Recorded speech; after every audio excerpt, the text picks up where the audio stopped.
नमस्कार विद्यार्थियों, संस्कृत की इस कक्षा में आज हम पढ़ने जाएंगे मनुस्मृति के कुछ श्लोक। श्लोक संख्या 113 में आपके सामने रख रही हूँ। सबसे पहले श्लोक पढ़ती हूँ।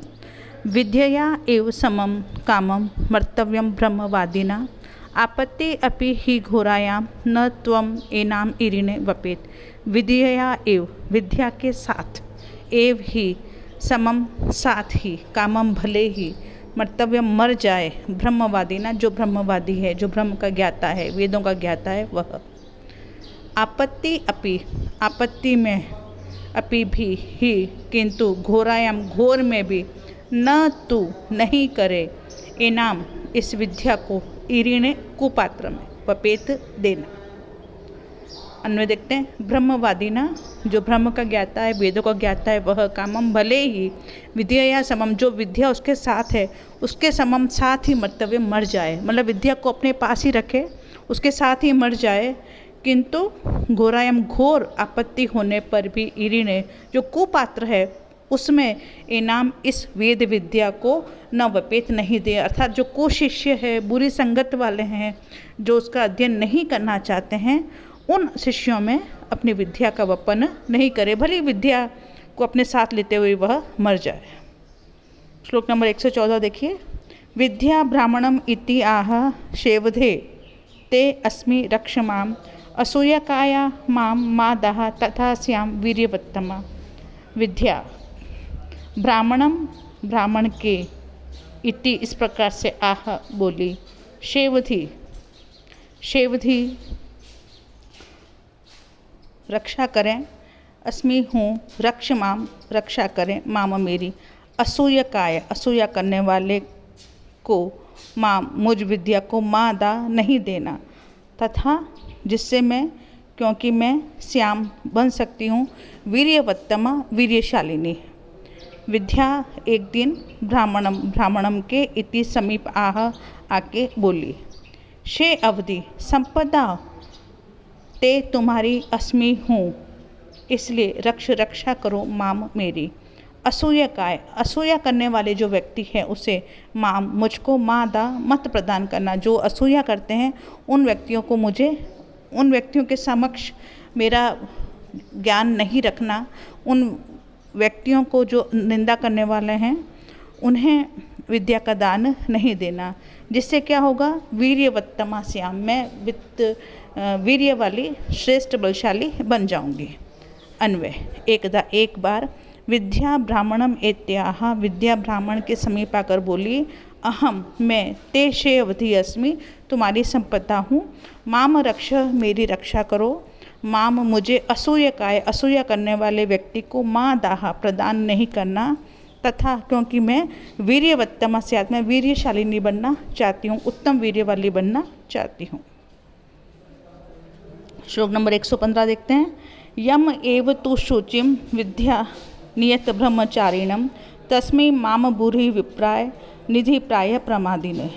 ये यहाँ पे यम एव, जो, एव ही, तु, किंतु, शुचि, पवित्र, विद्या नियत, नियत इंद्रिय वाले हैं, अर्थात जिन्होंने अपनी इंद्रियों पर विजय प्राप्त कर ली है, ब्रह्मचारिणी, जो ब्रह्मचर्य का पालन करते हैं, तस्मै माम ब्रूहि विप्राय, उसी विप्र के लिए मुझे कहो, उसी विप्र को मुझे दो, निधि पाय, निधि पाय यानी ज्ञान संपदा के समान, अप्रामादिन, जो प्रमाद करने वाला है, जो आलस्य करने वाला, ऐसे किसी को मुझे नहीं दो। अन्वय देखते हैं। तू, किंतु, यम एव, जिस ब्राह्मण को भी, शुचिम, आप पवित्र समझते हैं, नियत इंद्रियम, इंद्रियों पे जिसने विजय प्राप्त कर ली है ऐसा समझते हैं, ब्रह्मचारिणम, जो ब्रह्मचार्य का पालन करने वाला है ऐसा समझते हैं, तस्मै, उस ब्राह्मण को ही, अप्रमादी ने, उसको, अप्रमाद, जो प्रमाद करने वाला नहीं है, क्योंकि जो नियत इंद्रिय है, जो पवित्र है, जो ब्रह्मचर्य का पालन करने वाला है, वह प्रमाद करने वाला नहीं हो सकता, वह आलस्य करने वाला नहीं हो सकता। ऐसे उस विप्राय ब्राह्मण के लिए ही, निधि पाय, ज्ञान संपदा की रक्षा के लिए, माम ब्रूहि, मुझे कहो, अर्थात वह ब्राह्मण ही मेरी ज्ञान संपदा की रक्षा कर सकता है, जो आलस्य रहित है, जो उसे ही मेरी रक्षा करने का अधिकार है, तो उसी के प्रति ही तुम मुझे कहो। ब्रह्म यह तू अनुज्ञातम अधीयनात् आवाप्नुयात् स ब्रह्मस्तेयं संयुक्तो नरकम प्रतिपद्यते। ब्रह्म यह जो तू किंतु अनुज्ञातम अनुमति के बिना, जो अनुमति के बिना अर्थात गुरु की अनुमति के बिना अधीयनात् किसी दूसरे को अध्ययन कराने से, किसी दूसरे को पढ़ाने से आवाप्नुयात् प्राप्त कर लेता है, स वह ब्रह्मस्तेयम वेद की चोरी से संयुक्त नियुक्त होकर के नरकम प्रतिपद्यते नरक को प्राप्त करता है। अर्थात यदि विद्वान संस्कृत के ज्ञाता ऋषि मुनि ये देखें कि मनुस्मृति में जो कहा है कि जो ब्रह्मचारी नहीं है, जो जितेंद्रिय नहीं है, जो आलस्य करता है, जो अप्रमादी है, उसे विद्या का ज्ञान नहीं दे, तो ऐसे में यदि वह व्यक्ति जो विद्या के लाभ से विमुख है, वह अगर चोरी करके गुरु की अनुमति के बिना ही यदि उस अध्ययन को करता है या किसी को पढ़ाता है, तो उसके लिए कहा गया है। अन्वय देखिए, तू किंतु यह जो व्यक्ति अनुज्ञातम अपने गुरु की अनुमति लिए बिना अधीयनात् अध्ययन कराने से, मतलब किसी दूसरे अध्ययन को कराने से, किसी दूसरे को अध्ययन कराने से ब्रह्म अवाप्नुयात् ब्रह्म ज्ञान को प्राप्त कर लेता है, तब क्या होगा, तो वह व्यक्ति ब्रह्म स्तेयम संयुक्त वेदों की, ब्रह्म यानी चारों वेदों की चोरी से युक्त होता हुआ वह नरकम प्रतिपद्यते नरक को प्राप्त होता है। श्लोक नंबर 117 देखते हैं। सर्वप्रथम गुरु को प्रणाम करें। लौकिकम वैदिकम वा अपि तथा आध्यात्मिकम एव च आददीत यतो ज्ञानम तम पूर्वम अभिवादयते। लौकिकम यानी लौकिक, वैदिकम वैदिक वा अथवा अपि भी तथा उसी प्रकार आध्यात्मिकम एव च आध्यात्मिक भी आददित प्राप्त करे, यत जिससे ज्ञानम ज्ञान को तम पूर्वम अभिवादयत उसे सबसे पहले अभिवादन करना चाहिए, नमस्कार करना चाहिए। अन्वय देखिए, यत जिससे लौकिक कम यानी लौकिक, वैदिकम वैदिक अथवा आध्यात्मिक ज्ञान आदित्य प्राप्त करे, तम पूर्व में अभिवादित उसी को ही सबसे पहले प्रणाम करें। तो हम आचार्य से गुरु से ही ये सब प्राप्त करते हैं, तो हमें सबसे पहले गुरु को ही अभिवादन कहना चाहिए। श्लोक नंबर 118 देखिए। सावित्रीम मात्र सारो अपि वरम विप्र सुयंत्रितः न अयंत्रितः त्रिवेदो अपि सर्वांशीम सर्व विक्रही। सावित्रीम सार, सावित्री मंत्र के बल से अपि युक्त होता हुआ भी वरम श्रेष्ठ है, विप्र ब्राह्मण, सुयंत्रित जितेंद्रिय। अर्थात यदि कोई ब्राह्मण खाली सावित्री मंत्र का जाप कर रहा है तो वो उसके बल से युक्त हो जाता है, तो ब्राह्मण भी श्रेष्ठ है।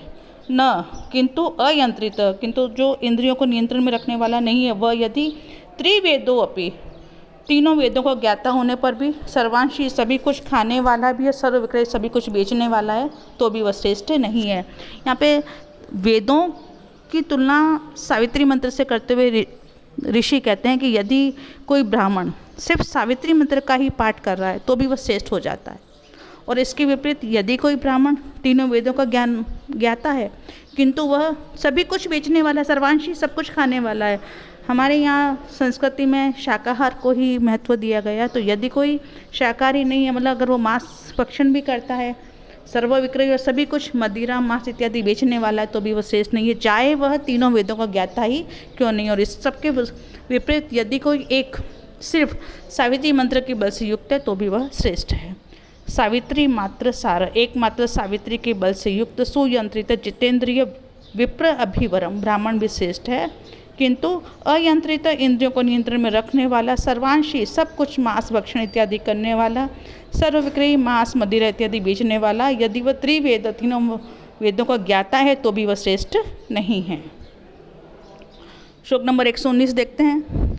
शय्या आसने अध्याचरिते श्रेयसा न समाविशेत, शय्या आसनस्थ च एव एनं प्रत्युत्थाय अभिवादयते।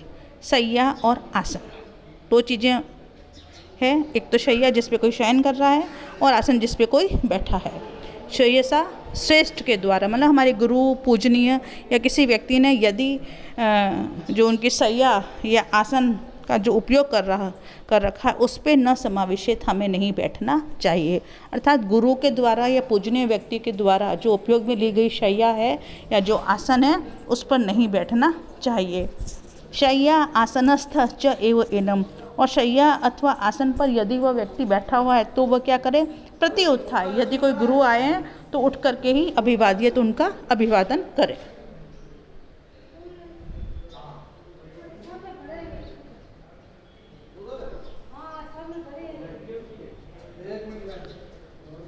फिर से देखते हैं इस वाले श्लोक को, अन्वय देखिए। श्रेयसा, श्रेष्ठ व्यक्ति, गुरु, पूजनीय व्यक्ति, विद्वान व्यक्ति के द्वारा अध्याचरित उपयोग में लाई जाने वाली शय्या आसन है, शय्या अथवा आसन पर न समावेशित नहीं बैठना चाहिए।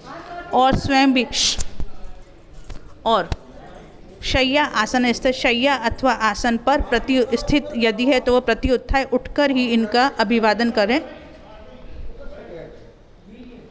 श्लोक नंबर 120 देखिए। उधर्वम प्राणा ही उत्क्रामंति पुनः स्थविरे आयति प्रति उत्थानम अभिवादाभ्याम पुनः तान प्रतिपद्यते। क्योंकि पहले वाले श्लोक को ही कंटिन्यू कर रहे हैं। उधर्वम, ऊपर की ओर, प्राणा, प्राण, ही, क्योंकि उत्क्रामंति, उड़ते हैं, युना, युवक के, स्थविरे, यदि वह पूजनीय व्यक्ति जिसके आसन पर या जिसकी शैया पर नहीं बैठना चाहिए यदि वह आ रहा है तो आयति, आता है तो तब क्या करे, प्रति उत्थाय, उठकर, अभिवादाभ्याम, उठने और अभिवादन दोनों के द्वारा ही पुनः फिर से तान उनको प्रतिपद्यते, प्रतिस्थापित किया जाता है। अर्थ देखते हैं। ही, क्योंकि ज्ञान अथवा आयु की दृष्टि से या वह श्रेष्ठ व्यक्ति जिसकी शैया या आसन पर नहीं बैठना चाहिए ऐसे वृद्ध व्यक्ति, स्थविरे, वृद्ध व्यक्ति के आयति, आने पर, यून, युवकों के, प्राण क्या होते हैं, उधर्वम उत्क्रामंति, ऊपर के उठने लग जाते हैं। अतः प्रति उत्थानम अभिवादाभ्याम, अतः उठने और अभिवादन दोनों के द्वारा ही तान पुनः प्रतिपद्यते, उन्हें फिर से स्थिर किया जाता है। बहुत प्रसिद्ध श्लोक है। अभिवादनशीलस्य नित्यं वृद्ध उपवासेविनः चत्वारि तस्य वर्धन्ते आयु विद्या यशो बलम। अभिवादनशीलस्य, अभिवादन करने के स्वभाव वाले, नित्यम, नित्य ही, वृद्ध उपसेविन, और वृद्धों की सेवा करने वाले, चत्वारि, 4, तस्य, उस व्यक्ति के, वर्धन्ते, बढ़ते हैं, क्या क्या, आयु बढ़ती है, विद्या, यश और बल। अर्थ देखते हैं। नित्यम, जो व्यक्ति प्रतिदिन अपने से विद्या या आयु आदि की दृष्टि से बड़े बने हुए गुरुओं अथवा बुजुर्गों को अभिवादनशील से अभिवादन करता है, वृद्ध उपसेविना, उनकी सेवा करता है, उसके आयु, विद्या, यश और बल ये चारों बढ़ते हैं। अभिवादात परम विप्रह जयांसम अभिवादयन असौ नाम अहम अस्मि इति स्वम नाम प्रकृतियेत। फिर अभिवादन करने के लिए वह क्या करे, अभिवादात परम, अभिवादन करता हुआ, विप्र, ब्राह्मण, ज्ञानसम, अपने से बड़े व्यक्ति को, अभिवादयन, अभिवादन करके, असौ नाम अहम, असौ यह, नाम वाला, अहम मैं, अस्मि हूँ, इति ऐसा कहते हुए, स्वम नाम परिकीर्तियेत, अपने नाम को बताए। अन्वय देखते हैं। जयांसम, अपने से बड़े पूज्य व्यक्ति को अभिवादयन, अभिवादन करता हुआ, विप्र, ब्राह्मण, अभिवादात परम, अभिवादन करने के पश्चात, अहम असो नाम अस्मि, मेरा यह नाम है या मैं इस नाम वाला हूँ, इस प्रकार से स्व नाम प्रकृतियेत, अपने नाम का उच्चारण करे। अभिवादन की दूसरी विधि भी बताते हैं यहाँ पे। नाम धैर्यस्य ये केचित अभिवादम न जानते तान प्रज्ञो अहम इति बुर्यात स्त्रिय सर्वान तथैव च। कभी कभी नाम लेने से कोई नहीं जानता है तो वह क्या बोले, नाम धैर्यस्य, नाम मात्र लेने से या नाम को उच्चारण करने से, ये जो केचित कोई व्यक्ति अभिवादम, अभिवादन को न जानते, नहीं जानते, तान, उनको, प्राज्ञ, बुद्धिमान, अहम इति, मैं हूँ, ऐसा बुर्यात बोले, स्त्रिय सर्वान तथैव च, और सभी स्त्रियों को भी। अर्थ देखते हैं। ये जो केचित कोई व्यक्ति नाम धैर्य से, नाम उच्चारण पूर्वक, अभिवादन न जानते, अभिवादन को नहीं जानते हैं, तान च, उनको, तथा सर्वा स्त्रिय, सभी स्त्रियों को, वैसे ही, तथा एव, मैं हूँ, अहम इति, प्रज्ञात बुर्यात, बुद्धिमान व्यक्ति बोले।